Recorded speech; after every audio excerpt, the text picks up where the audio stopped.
আসলে দলের নাম ভাঙিয়ে অনেকেই কাজ করার চেষ্টা করে, কারণ একটা দল হলো এটা সাগরের মধ্যে নাম।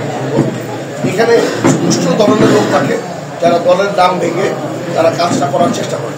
আপনি 5 তারিখের পর থেকে এখন পর্যন্ত আপনি দেখেন, আপনি প্রশাসনের কাছে জিজ্ঞেস করে দেখতে পারেন, আমাদের দলীয় ভাইরা আমরা সবাই মিলে কেউ অন্যায় করলে তার পক্ষ হয়ে আমরা কখনো থানায় কখনো কোনো কিছু বলি নাই, আমরা কেন মহোদয়কে আমরা কখনো কোনো কিছু বলি।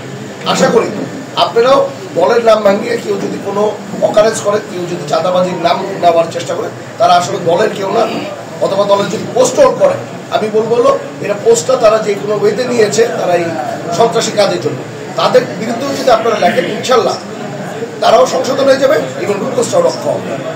আর আমরা দলীয় ওয়েতে কখনো তাদের সাথে থাকবো।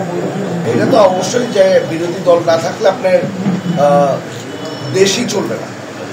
দেশ চলতে গেলে একটা ভালো বিরোধী দল লাগবে। এবং রূপগঞ্জের জন্য আমি বলবো যে বিরোধী দল অবশ্যই দরকার, কিন্তু বিরোধী দলটা বিরোধিতা এখন কিসের উপরে করছে? এখন ধরেন আপনার দেশের বাজেট হচ্ছে, বাজেট হওয়ার আগেই সে বেকার লিখে রাখতেছে যে বাজেট মানি না, খুব খারাপ বাজেট হয়েছে। তার মানে কি তাদের ইন্টেনশনই হলো কিছু বুঝুক আর না বুঝুক সে এমনি একটা প্রোটেস্ট করবে। আপনি দেখেন কতদিন ধরে আপনার শাহবাগে কিছু কাজ চলতেছিল, তারা বলছে যে আপনারা গিয়ে যখন জিজ্ঞেস করতেছেন তুমি কিসের জন্য প্রোটেস্টে আসছো, বলে হলো আমাকে নিয়ে আসছে তাই আমি প্রোটেস্ট করছি। এটা ওই ধরনের প্রোটেস্ট বাদে কোনো যৌক্তিক ওয়েতে যদি কেউ যদি প্রোটেস্ট করে, যৌক্তিক ওয়েতে কেউ যদি কিছু বলে, এটা আমরা অবশ্যই আমরা আংলিয়ে আমরা তাদের কথা শুনে ওইভাবে করে আমরা সংশোধন করার চেষ্টা করি। একটা কিছু হওয়া মানে কি, তাই সে চিন্তা করে এটাই তার সবচেয়ে বড় একটা প্রাপ্য।